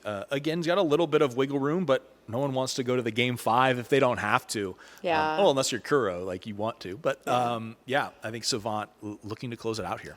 And because the original Asuri pick was very agile and can duel well against other agile characters, but against the more hard-hitting ones, if that hard-hitting character like Wu Shang grabs a hold of you, they got some powerful combos. And I like the swap from Asuri to Loki, something that is in the in-between of hard-hitting and agile, and is more versatile. You have some more options, for sure. And just, I think some of the signatures out of Loki just, are able to catch you off guard so easily. Just with where you're going to be caught me off guard with a giant snake coming out of the ground. Like, what the heck is that? All right, we've got Artemis coming through from Kuro. So going to be switching things up, but Savant Cyclops going to be staying on the Loki as we're striking stages right now. We'll see. I did get rid of that Western Air Temple, because I think that offers just some great angles for the Loki pick. We'll see where we're headed. Could be back to Demon Island for potentially our final match of the series. Both players also going defensive now with their character stats. So I like that. Kuro slays, kind of backing off some of that aggression, maybe recognizing that a little bit of a slower pace of play, trying to pick their battles a little bit better. Does have the scythe, so we will see some scythe versus scythe potentially here. They look actually so alike, but the girly pop skin is low-key, by the way. Don't look at the demonic snake that comes out of the ground, because Savant is throwing out some violence right now. But with the Artemis change-up, Artemis is going to excel more in that space control against Loki, so hoping to keep them further and further away, but Kuro's also further and further away from the stage and now off of it. Yeah, Savant just doing such a great job of edge guarding here. Once Kuro is kind of off the map, Savant really making sure there is no way for you to come back. Now Kuro is able to pick up that lance, looking for some heavy hits, a little bit of a combo action, but Savant able to escape, create some of that space. Snake going to be denied, and a great read from Kuro on that air recovery.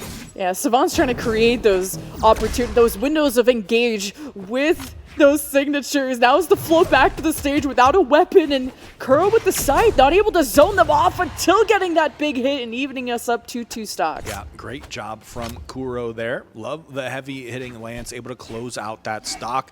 Now has the scythe. He's going to try to defend this space, but there we go. Savant Cyclops able to pick one up for himself. Chaining a couple of lights in there. Kuro now trying to fish for some of these hits, but Savant hitting a great combo, trying to keep this life lead. Kuro trying to keep it even, and then this is where things get dangerous.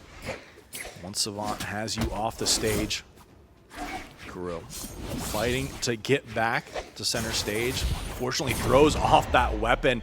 Is going to eat that attack from Savant. Savant takes the stock lead yet again.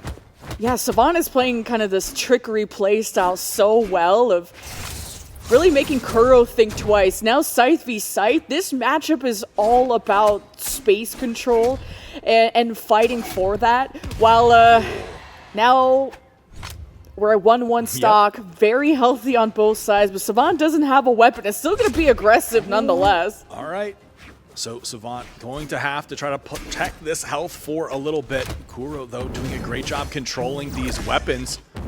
Health total's going to be about equal. Savant finally picking something up, but needing a bunch of attacks for it. Kuro now looking to get Savant off the stage. Savant trying to reposition here. And Kuro with this lance doing a great job of denying, and that is going to be it. Kuro clutching up and forcing the game 5. I can't believe that. This is the closest series we've had all day. All tournament. This is, I think, the first game 5 actually of the bracket.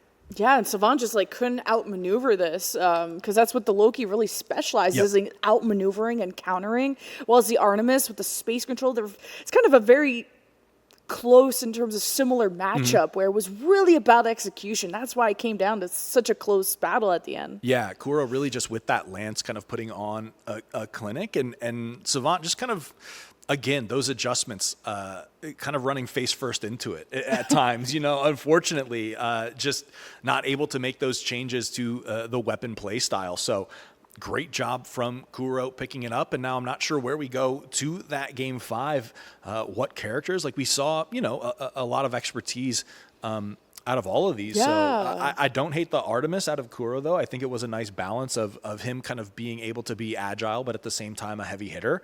But Savant Cyclops with that Loki, if he's able to get the read on you and really kind of mix you up with those attacks, it's hard for anyone to play against. Yeah, because the Loki won against the Wushang, made the Wushang swap now to Artemis. Artemis won against Loki, so what's the Loki going to swap to? It's like some rock, paper, scissors. Oh, the tiger got ripped to shreds at the beginning, though, so we'll see if that'll be the key. But it is really fun to watch the counter swapping and how it's actually working. And even when there's the same matchup, how even just adapting in terms of execution is giving you the upper hand. I really like the depth out of all of our players here today, too. Like, not shying away from mixing things up, trying something new, really to gain that advantage. So we'll go into our strikes here, and it's going to be Loki Artemis. Artemis. Running it back. Yep.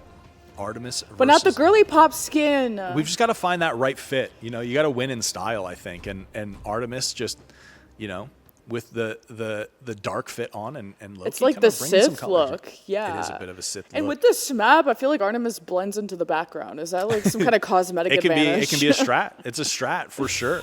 But this map kind of going to stand out a little bit. 2, 1, brawl. All right, so here we go. Game Never 5, mind. Yeah. winner moving on to the grand finals to face off against Disbel.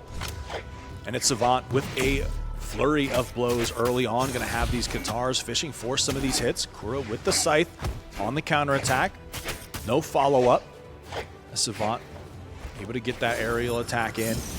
Oh, where's the punish? But no weapon means not a strong punish. And Savant now feeling himself on these attacks. Kuro already in the red here. But the lance for Kuro could change the tides of battle. Charging up that attack, Kuro gonna have that counter on deck. Now with the edge guard, so able to make it back up, briefly out of recovery. But gets 10 toes down, and Savant with the spike, able to take the first stock. Savant has landed so many good hits once Kuro is above him. The aerial signature has been so good. Now Savant, he's taken a good bit of damage too from Kuro once they're on the same plane. Kuro's exchanged a lot better blows. So can Savant get Kuro back in the air? That's where he had the advantage. Yeah. And I am just, enthralled with this matchup right now. The music even adding to the hype. It's legendary, right? It is a legendary track as this battle wages on in this Game 5. Kuro with the lance, but Savant able to find some openings here. Dodges that attack out of Kuro, but Kuro does have the follow-up. Savant now on the edge, trying to find his way back onto the stage, but it's Kuro with a heavy attack, able to tie us back up at 2 stocks apiece. Savant immediately got the scythe going. So can Savant make up for this deficit? Had already Kuro at the edge of the stage, but now it's a center brawl. But with this lance, Kuro can just zone him off so well. Savant does a good job of trying to dash through him, but Kuro's catching him every second of the way. Savant's not able to get Kuro in the air and do those up air damages like he did in the first stock. Kuro has been adjusting from that pretty well. Yeah, Savant looking for that spike earlier off the stage. Bit of a risk there. We're right about equal in life and equal at stocks. Kuro landing a big lance hit. Looking to juggle some of these weapons. Savant has not been able to find a weapon here. Does get the Katars now. Has been struggling with the lance against this weapon matchup. Oh, and Kuro able to find that hit on the recovery. He's going to take the stock lead. But Savant, again, just really needs to find one little opening here to even it back up. And we are down to 1-1 apiece. Equal life, Game 5. Next stock wins. Oh, this is so stressful, and Kuro doesn't have a weapon. Savant is hitting non-stop combos. Kuro gets the lance, though. Hasn't landed anything yet until he scoops Savant down low. Savant goes to the air. Kuro has him on the edge of the stage, but even with Savant hitting signatures, Kuro has the counters. We're pretty even health-wise. Big miss out of Savant on that signature. Kuro has been in punish mode so far as Savant uses the signature to try and get closer to this weapon in case Kuro wanted something maybe better at close range. And getting Savant in the air is deadly. Scythe is back out. Kuro's getting tossed though. And signatures for Savant to get closer there with the snake. Kuro with the big hit. Savant close to losing this Game 5. No weapon. Kuro does have that scythe. Finds a small little light here. Savant now trying to recover, still weaponless, fighting for his life against Kuro, and the lance is gonna be what finishes this series. That's gonna be Kuro slays, fighting his way back to the grand final. With back-to-back wins in the Artemis versus Loki matchup. And you thought the execution was gonna be different, but it was Kuro that out-adapted, made sure he didn't go for any aerials and dodged quickly past him. And it was Savant that started off our series with this huge gap of a 3-1 stock lead. Yeah. And Kuro stayed composed in this lower bracket Game 5 comeback. That was awesome. Yeah, it's one of the most exciting matches we've definitely seen all day.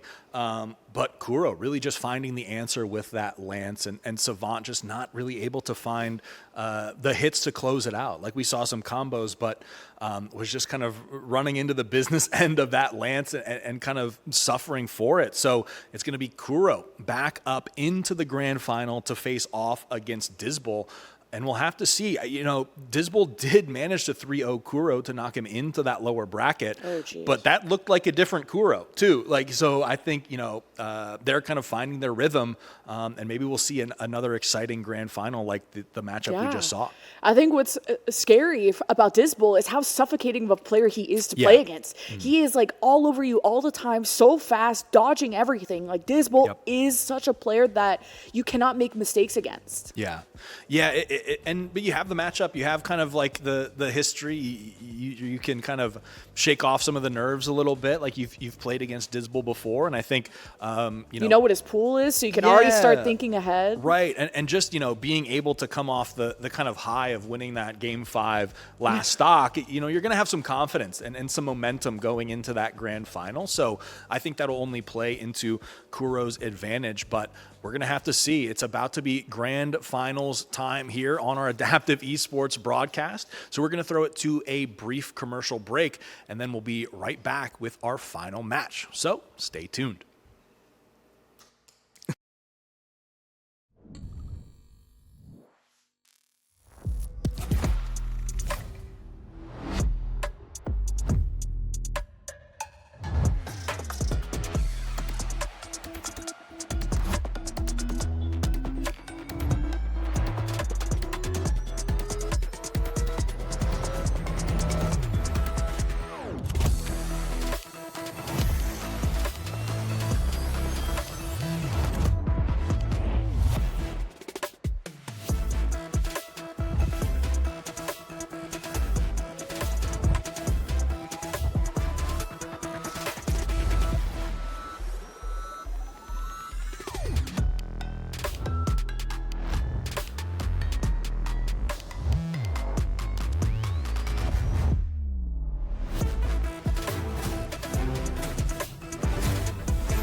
right, everyone, welcome back to our Adaptive Esports Tournaments broadcast.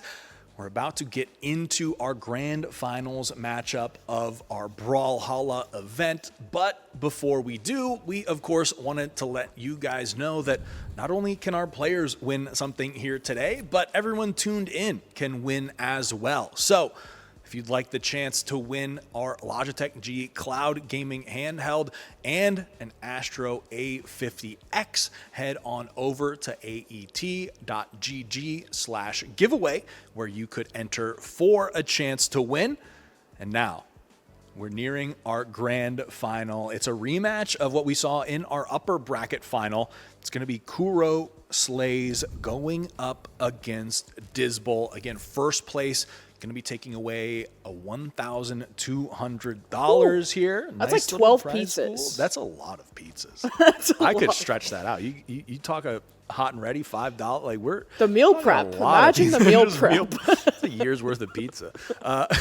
To put it in pizza terms. But it's going to be a rematch of Dizbol versus Kuro Slays. Of course, Dizbol did manage to pull off the 3-0 earlier in the bracket, but on that lower side, Kuro was able to take Savant Cyclops to that game 5, clutching it out in the end. So Kuro Slays is going to have a lot of momentum coming into this grand final, but Dizbol has kind of the dominant history and performance throughout the bracket that is still going to make it an uphill battle for Kuro Slays. But I think either way, it's going to be an exciting grand final here today. Yeah, what I loved about Kuro was how he adapted and stayed composed in a game 5. He said it, wait. He said adapt. Ta-da! Adapt Esports. Anyway, so we love the Artemis out of Kuro, but just also the wealth of characters that he knew. Yep. And now you know what Dizbol is going to be showing up with and the playstyle that he does, which is up in your face, so fast, and pretty deadly, actually. That's probably why Dizbol has only dropped, I think, one game this whole bracket. The whole bracket, and it was to Savant Cyclops. Who's not here. Right, which he doesn't have to worry about. So I'm expecting to see a lot of Lance. I think that's the one thing I can guarantee out of this grand final. Both of these players kind of drifting towards that kind of weapon set, that play style. I will say of note, Dizbol, the only one we've seen on stream, I think, win 3 straight with 3 different characters. Oh, yeah. So that kind of maybe takes away some of the counter pick. That if Dizbol can kind of just keep switching things up, it might be hard for Kuro Slays to find that rhythm, because I think that was their advantage that they found in that lower series final is they were like, okay, this strategy's working. Let me stick to it against this specific character. But if Dizbol can kind of keep things fresh, it might nullify that tactic a little bit. We could at least getting to the finals is like a shiny gold. Gold sticker. Still, I think 1,000 per second. Like. Yeah, and he still gets a pretty, was it $1,000 or something like that for a second? 800 pizzas, yeah. 800 pizzas, that's pretty sick. So Dizbol, I could say he's a grand finalist in multiple esports. Yeah. Put it on the fridge. Right, you know? So, but yeah, that is kind of the big thing of note is that if Dizbol is able to win the grand final here, he will be our first player in the Adaptive Esports tournaments who is a multi-game champion, not just grand finalist. So that's definitely exciting. It's definitely kind of adding to that legacy there. But yeah, I think, I'm expecting going into this first matchup, they'll kind of stay on their comfort picks. Wouldn't be surprised to see Kuro start with a Wushang, something along those lines. But as we get into our picks and bans here for the stage, we'll see where we head. I know Demon Island has been a popular one, kind of a neutral ground here for a lot of these characters. But yeah, the Wushang coming out for Kuro Slays, Dizbol just looking locked in. And a 4th character, I think? Or this is a skin for Tauros, I think? Or is this a 4th character? So Ulgrim is going to be who Dizbol's going with. So just more and more character depth coming out for him. Yeah, kind of reminds me of like a jacked up Heimerdinger. He just looks angry. I'll be like, all I'm seeing is anger here. Like Dizbol looking locked in for these grand finals. We'll have to see as we start loading into this first matchup. Dizbol going with the standard stat spread here, and Kuro opting into a little bit more of an offensive play style. As he should. 2 big brawlers. And this is the first time we're seeing Dizbol on Ulgrim, so Already the Lance playstyle favoring him, keeping this Brawler with the gauntlets as far away as he can from him. Disbel's done a good job in spacing so far. He's playing near the edge of the stage. He's got good recovery options. Kuro is more in his counter era right now, where he's being very conservative, but also looking for his windows past the Lance. Oh, okay.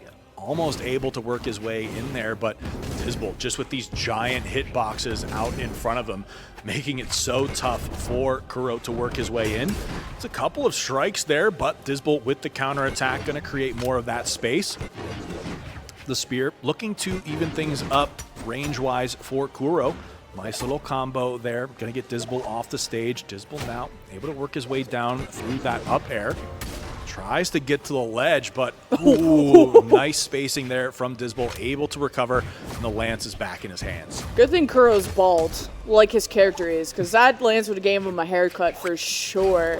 But the thing with Ulgrim is that it's really relying on predicting what your opponent is doing, because there's such a slow windup to Ulgrim's moves. But they hit so hard when you do get that read, though. Yeah, I felt that one. Disbel with a solid attack there, going to be taking that first stock, but Kuro has definitely put in that work as Disbel is flirting with his own stock right now. But with this axe, able to get a couple of great hits there. Great follow-up from Disbel, staying just out of range of that Kuro neutral air. Now going to be defending this weapon pickup if he needs to, but Kuro able to find the ground, find that attack, picks up the gauntlets. He's now going to have to work his way in close, dodges that signature, but Kuro has the follow-up to take the stock. Disbel is still ahead in this game one, and with Wu Shang's ability to kind of feint and to incorporate these mix-ups, really keep his opponent guessing, Disbel has to work his brain in like overdrive to try and read what's going on and not take too many risks. As soon as he does, a character like Wu Shang is gonna combo him up and send him packing. Yeah, I think if you're Disbel, right, you're just trying to kind of hold steady through this onslaught of attacks and just land a couple of those big hits. Looks like so far working out for him, creating some of the space, but Kuro has that follow-up. Disbel able to recover back to the ledge, but the Kuro combo gonna knock that Lance right out of his hands and knock Disbel out as Kuro now has worked his way back into the lead.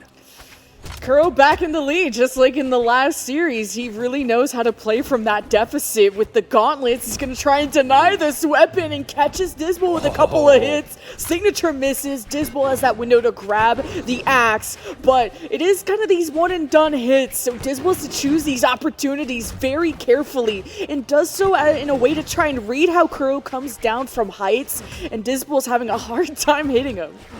All right, Disbel now trying to find an answer here. The onslaught from Kuro. Kuro just trying to bait out some of these heavy attacks where he has that window of opportunity from the recovery. Find his way back in, and that's exactly, I think, why Disbel's picking these heavy hitter characters. You really only need a couple to make some magic happen. Another Lance attack, and now our health total is equal, one apiece now. Disbel landing another hit, but it's Kuro with the combo. No follow-up with the grab. Kuro finds another one. Disbel up in the air, but the drive with the Lance gonna knock Kuro off the stage. The recovery not gonna be possible as Disbel connects with the hit. Kuro now needs to make a decision. Disbel goes on the offensive. Weapon toss into the weapon pickup, into the follow-up. Does he have the ledge guard? Guarding this weapon, gonna go with the axe now. The same weapon that took the last stock off of Kuro, and that's gonna be the finisher. Did you see him go off to the races? He was like testing out his Nikes, just like running back and forth, and then went for the hammer swing. Sent him to Mars. I don't know what background we had. It looked like Hogwarts though in the back, and he hit him hard enough to send him to his first year at Hogwarts. Getting picked up by Ron in the flying car with how far he sent him. But Disbel, what a recovery there. An intense back and forth too out of both of these players. I think the stock advantage changing hands multiple times. So really cool to see. And Disbel really impressive with now a fourth character pick as well. But I think, yeah, the Disbel strategy of kind of just like, you know, almost letting your opponent tire themselves out, letting them make the mistake, and just being able to follow up with like a big heavy punish is kind of the strat that's been working out for him. yeah, Kuro like doing all the movement, all the combos, working so hard to kind of take those stocks, and Disbel's like, you know, I'm gonna hit you twice and you're gonna die. Yeah, that's so hard that guy hits. Like, oh my god. And I felt like Disbel, he realized that he wasn't going to be able to outread such kind of a swift character, because Wu Shang is still pretty fast. Definitely. So it felt like Disbel tried to put him in more predictable positions by using a lot of those neutral airs, or to just put him in a tough space. So we got a mirror match of Mordex. Okay. Now this will be interesting, just because I don't think we've seen this character yet today. We definitely haven't seen Disbel play it, and gonna be a pretty big switch up here. But Disbel kind of living up to that GOAT title, showing just he has not played the same character once yet here today. Both of them kind of, I think, going into a little bit more speed, so we'll have to see now. Disbel going from those heavy hitters maybe to a little bit of a rushdown style. He is able to land the first hit. Disbel now with the scythe has the first weapon, but Kuro able to find a weapon himself. The back and forth here. Both of them just trying to find this spacing, find that angle in. Disbel landing a couple here, but Kuro has the combos. We've seen him play several scythe characters here today, so might have a little bit more of that experience with that weapon. But Disbel having some momentum on his side here, things about even. Disbel able to land that one hit, still guarding this weapon, not letting Kuro switch things up. Oh, nice job, Disbel, able to get feet back down on the stage. Tries to predict that roll, but just a little early on it. Kuro now does have Disbel off stage. No edge guard gonna happen, though. Disbel now just trying to lock in center stage here. Finds one hit, but is not gonna be a knockout just yet. Ooh. But not gonna be a knockout just yet, as Kuro still playing with a little bit more life. Disbel's hitting these signatures a little bit more often, which gives him the advantage in terms of damage. And keep in mind, this is Kuro that decided this mirror matchup, because Disbel picked Mordex first, Kuro second, and it's Kuro showing him how it's done with the first stock take. Yeah, Kuro just needs to be like breathed on, and it's going to be a stock right now in the deep red there with his life. And we've got Gauntlet versus Gauntlet. Disbel trying to find his way in here. Oh, but Kuro, again, with that Wu Shang experience, has a lot of experience on these gauntlets. Disbel not going to be able to close out that stock here just yet. Tries to land a hit. Gets the down air. Able to pick up the scythe, and that is a nice play out of Disbel to get us tied up at 2 stocks. Yeah, Disbel with these heavy finishes. He gets the last laugh if in the end. Kuro can tangle with them for sure. They're always using the same weapons too, so it's all about those mind games, outmaneuvering, and trying to predict. And look at that prediction right there from Disbel. Catching Kuro swinging and knowing when to dash in for these aerials. Kuro can catch him while Disbel comes down from the ground, but this is as even as it gets. Yeah, great spacing there from Disbel. Able to dash in, find an attack, goes with the gauntlets.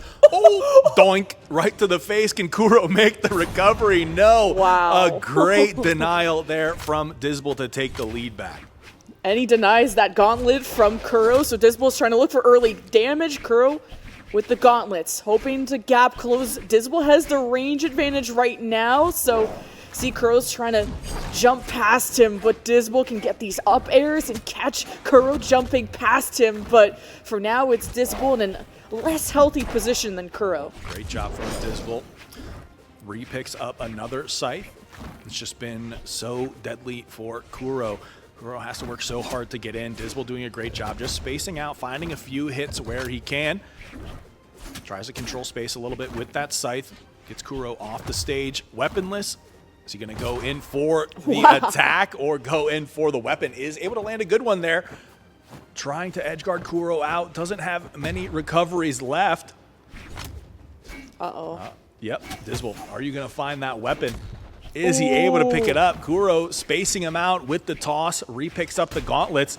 Disbel not having a weapon now. Finally finds the gauntlets. Goes in a little bit on the offensive, but Kuro with the scythe able to get him off the stage. Disbel out of recovery. Disbel hasn't lost his second stock. Kuro is one hit away from just losing this game. And Disbel will go to match point. Kuro evens it up, but Kuro has to not make any mistakes. Will toss the scythe, be the only one with the weapon. Disbel playing keep away until this one comes up and narrowly dodges Kuro with a denial, and a heavy hit ends this in favor of Disbel. Man, Disbel with another exciting finish there. Picks up the scythe immediately into the KO. Disbel just, I mean, it continues to impress with the character depth and even just the playmaking ability. I think that's probably the best word to describe it is, you know, Disbel is just making plays. Like, you can throw any character you want at him, any matchup, anything. He's like, I'm just going to clutch up. I'm going to make the play I need to. And that's been all he's needed to do to kind of potentially close out the grand finals here. I was surprised when Disbel like ditched his weapon to edgeguard near the end there, and then two weapons came up. So then that was an all-out scrap, and Disbel just got a slight edge on him because there was just a few more signatures in the early game that hit, and Kuro really kept up, but never got an advantage over Disbel. And there was one point where Disbel was up 2 stocks to 1, and Kuro couldn't end that second stock to save his life and save the series ideally, but now it's match point for Disbel in the final, $1,200 away. Yeah, and Disbel really kind of taking some of the wind out of Kuro's sails there coming off that game 5. I think Kuro, you know, looked pretty locked in that first game, and second game with the mirror match started to look maybe a little antsy. Like, again, Kuro throughout his entire performance here today has looked best when he's able to kind of look a little bit more patient and kind of take his time waiting for his openings to attack. I think when he gets a little excited, like wants to try to finish off that stock, that's when those mistakes start to happen. But here we have Kuro going to the Artemis, which is what he was able to close out the final 2 games of in that previous series, and Disbel playing yet another new character. But both have some scythe action, but Nyx has a gun. Yeah. Bringing a gun to a scythe fight. Bring it on. But it also means a lot of poke that can come out of Disbel to get some early damage in and go in with the scythe for the big finisher. Yeah, so anyways, Disbel started blasting. Gets that first hit in there, trying to defend this pickup. Kuro does have the scythe, but eats a decent bit of damage for it. Now trying to find his way in, and just like you said, Lemon Kiwi, Disbel able to space this one out. Got 2 guns. Yeah, and if you were like, who does Disbel main? Disbel mains Brawlhalla. That's what he's showing us Games in right general, now. actually. He is just a gamer. This gaming right now. Trying to hit a few of those signatures, but just opting to keep blasting at Kuro, keeping him out. And I think that's a great recognition from Disbel too, is that, yeah, Kuro kind of has the issue of being too aggressive. So having a gun that plays into that just like allows you to punish that sort of play style, working out so solid here for Disbel in this potentially final game 3. Now with the scythe, Kuro can keep up with the pace a bit, and the blasters are out, so no more poke by Disbel. That's how we got such a big edge at the beginning. Like, Disbel's only just now in the orange of his 3rd stock. Kuro, he just can't seem to land those hits once he does dash in. Disbel just keeps jumping above and grabbing him now that Kuro gets close. Kuro has him over the edge. Disbel almost threw him further away. And Kuro with the lance to push him away one last time. But Kuro is the one who gets stomped on. Oh, Disbel clutching up, putting on a clinic here in the grand finals, showing us he's not afraid to chase those kills off the stage. Disbel, all right, Scythe versus Scythe again, but this is the exact situation that Kuro just ate an attack to the face. Finally, Kuro able to take one of Disbel's stocks, get something on the board, but Disbel still having a full stock lead here. Puts him at a great advantage, picks up those blasters, and now just has to play patient, find a couple of hits onto Kuro. Look how Kuro's trying to close the distance, though, because Disbel did so much damage in that first stock because of these blasters, and Kuro just kept lancing, dashing in, and it became so predictable for someone like Disbel, and Kuro knows he has to play aggressive, and that's why Disbel ditches the blasters, hoping the Scythe agility will give him a better fight against Kuro with this lance. And Kuro's on his final stock, and it's series point for Disbel. This is for all the bucks. Yeah, I think Disbel just looking for these chain grabs here, trying to get Kuro off the stage and just close this one out. Here we go, trying to reverse that momentum out of Kuro. Disbel now doing a great job of avoiding those lance attacks.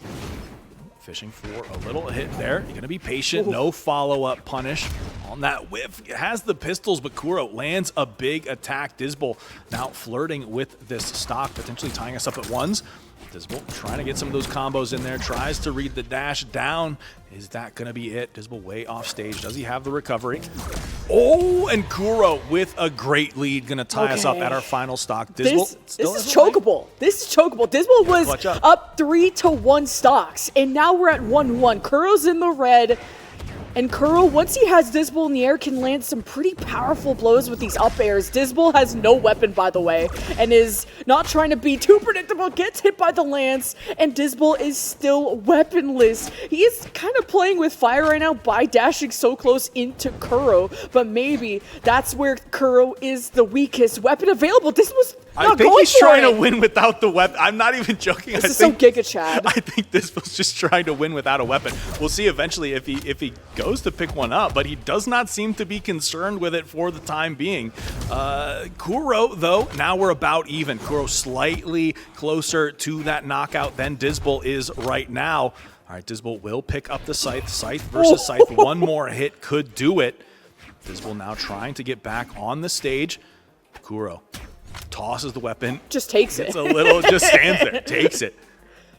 All right, Disbel has loved to ditch that weapon for the edge guarding for some reason, and he really likes those down heavies, but that's a big miss from Disbel, and Kuro couldn't get more than that one hit. No follow-up there. Disbel gets a little bit of a light touch. Kuro able to make that recovery. You can see how serious both players taking it. Disbel wants to close it out right now. The weapon toss into the chain grab. Kuro underneath the stage. Disbel trying to chase that kill down. Is able to make that recovery, but the lance from Kuro just needs to tap him here. Disbel will go flying. Tosses the weapon. Oh no! Tries to get the hit. Both of these players just fighting for any touch to close out this grand final. And Kuro going to be able to take it and force another game in the series. I felt like that was low-key kind of gifted to Kuro. Disbel was up 3-1, by the way, in terms of stocks. Ditched the weapon, and he just went for just these heavy signatures, just these side signatures that Kuro didn't get hit by multiple times, and eventually had the big punish. Once the lance got picked up by Kuro, that's when it got dangerous. When you're in that red zone, that can just one-shot you off the stage. Yeah. So Disbel does have some room to work with here. Just trying to go for a little bit of a flashy finish there in the grand finals. I respect it. That was Chad. I respect it too.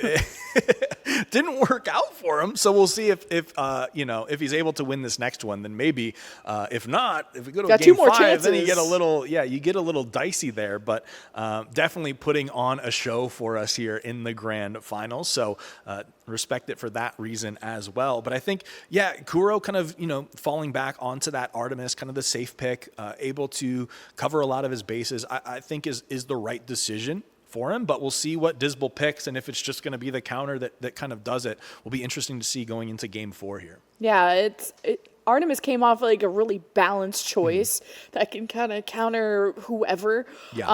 But also Disbel has been playing different characters every time. So we just had Nyx. Now what else? Right. It could be anyone. Disbel might just be hitting random select for all I know. That would be hilarious. That is also, kind of a statement there. But Disbel definitely, what we can take away from that match is he's feeling confident in this grand final. Isn't really too worried about anything, apparently. Not even having a weapon, as was displayed by like a full, 30 seconds of gameplay. Just not even going after it, just looking to get that final strike on to Kuro. But we'll be striking maps now. Kuro going to be staying on this Artemis, and Disbel going back to the first character we saw him play in the tournament here today. A couple of maps still being struck here, but the bull, though, the bull with the horns, he's coming. Disbel, I think, had such a big advantage in the start of that last game because of the use of those blasters. And what we love about Kuro is his ability to adapt and overcome, just like he did in that last game. He forced Disbel to ditch those blasters by playing so close range. But the thing about Kuro you have to watch is that lance that lance action, when he does those kind of dashes, those side lights, that's very punishable. And now you have the bull by Disbel, who is gonna knock you the heck out if he catches you in a position where he can heavy you. Yeah, I think, I'll have to talk to Disbel after this, but I think if he wins the grand finals on the bull, we have to go for the name change from Disbel to Dizzbull. Let's go. I think it's only appropriate if he's able to win on this character pick here. But looks like stage strikes might be going through yet again. All right, so we got a couple struck here. Kuro saying, I don't want Mishima Dojo, don't want the Western Air Temple. I think Artemis would be really great with platforms because Kuro really liked to knock people, like when they were on a platform, to use the lance to knock them up. That seemed to be a really powerful strategy for Kuro. So we'll see what stage this Demon is. time. Going to Demon The Island offense yet again. Out of the bull. He's trying to fill that bar all the way up. He wants scary. that bar all the way filled out. He said, let me just hit as hard as I can. I'm not worried about moving. I'm not worried about defending. I am just going to hit you twice. I just saw the bull do the breakdance. I don't know. Sick. Little Disbel coffee grinder. Emotes a lot, especially when they're not off the stage completely. So He's feeling it. He's feeling it. He's having fun out there. You love to see it. But Kuro with the lance gets a couple of early strikes in. Disbel trying to find an area to attack, but Kuro with no weapon, just able to take advantage of some of those light aerial strikes. Now the scythe coming out for Kuro, but Disbel hitting Holy like cow. a truck. Such a swing. Look how much space Disbel can control, just 360ing like a Beyblade across the stage. And even when Kuro tries to take to the air, that axe has so much range when it's swung upwards too. So Kuro's trying to manage that space better with the lance and getting close and barely avoiding these big hits out of Disbel. Disbel looking for something here, able to just get those lights, but can't follow up with those stronger attacks. Fishing for him, though. He only really needs a couple here as well, but it is kind of like that risk-reward of taking some of that damage. You also have to read where your opponent is going to be to land some of those big, heavy swings, and Kuro able to take advantage of that, take the first stock. Kuro's just now in the red, so Disbel has quite some space to make up for. Good grab, and has him on the edge of the stage. Kuro manages to get back on, and this is what's so good about the bull, is it hits hard, but you actually gotta hit him. Yeah, that's the hard the part. tough part. That's the hard part. If you do, great, but it is, Kuro with the movement, and especially with that lance, adds a little bit of mobility there to some of these strikes. Can make it pretty tough for Disbel to find those hits. Disbel also coming in from above. Yeah, a couple lights, follow up with some easy stuff. Just rack up that damage, and there you have it. We are dead even, back at 2 stocks apiece. Fresh life bars out of both of these players, and Disbel starting to move a little bit. There he goes, unlocking the power of the light attack to create that space. Kuro now trying to get the chase down with the scythe. Disbel spacing it out. A couple of follow-ups there. Not going to be able to find much from it. Disbel with the hammer. Getting some good damage, evening things up now on either side. Kuro still trying to fish for that grab. And Disbel still would like to play on the ground because, well, now the scythe isn't as painful, but the lance especially, Disbel wants to play on the ground, or at least avoid getting neutral aired. And Kuro is kind of running away in the gap closing. It's really good mind games out of Kuro, but Disbel looking for the heavy hit off the stage near the edge. But Kuro's still healthy, but Disbel is quickly making that painful. Yeah, Disbel trying to read that jump is really just the hardest thing here. Will Kuro be able to make this recovery? I think he's got a fresh set there, so should be able to get back on state damage coming through out of Disbel. The lance, you don't want it, Kuro. Okay, thankfully gets the weapon spawn, a fresh lance picked back up here. But Disbel been doing a great job of spacing out these attacks, avoiding that lance from Kuro. This could be it. A grab there, but Kuro getting a couple of solid hits in. The combos coming through, but off the stage. Disbel looking for the edge guard. He's sending Kuro up into the air. Not enough to kill, though. Yeah. Disbel just needs a couple more touches to close this one out. Disbel's trying to bring him to the edge of the stage, but knocks him out center field. And Disbel is our AET Brawlhalla champion and a multi-esport champion at that. Yeah, that is so cool. Disbel clutching up there, going back to the first character. The only time he's picked the same character today was the first match we saw him and the last match he saw him to close it out in the grand final. And yeah, with that, he becomes our first AET player to be a multi-game champion. So big good. shout outs to Disbel, but Kuro as well. What probably, some of the most entertaining games we saw today coming out of Kuro and whoever he was playing. Yeah, I mean, Disbel felt like he had to draw in Kuro, and once he saw Kuro approach, he had Disbel had the perfect read of hitting these heavy with the axes, and also waiting until he was like in the orange in the health, so that when you had those heavies with the axes, you knew it was going to knock Kuro out. So Kuro unfortunately just walked into that trap. Yep. Yeah, I think it was just like the Disbel's kind of strategy, like playing some other characters here and there, but really just kind of relying on that play style of the heavy hitters, just knowing that like you're probably going to rush me down and I just need to land a couple of solid hits in there to get those knockouts. And that strategy worked out for him, and he's going to be walking away first place with $1,200. Of course, Kuro in second, going to be also walking away with 1K. So a nice little day for both of those players. But with the mirror matchup we had too, with the Mordex mirror matchup that Kuro chose to go to. Yeah. And then Disbel went to the Nyx with the blasters and had so many different play styles of sometimes wanting to zone, sometimes wanting to go for those heavy hitters that are close and going for the mirror matchups, and Disbel beating him at almost every single one until he started trolling and gave us an entertaining match. Yeah, so. Almost had the clean 3-0 in the grand finals, but definitely an A+ on the entertainment side. So yeah, that's going to conclude our first adaptive esports tournament of the year.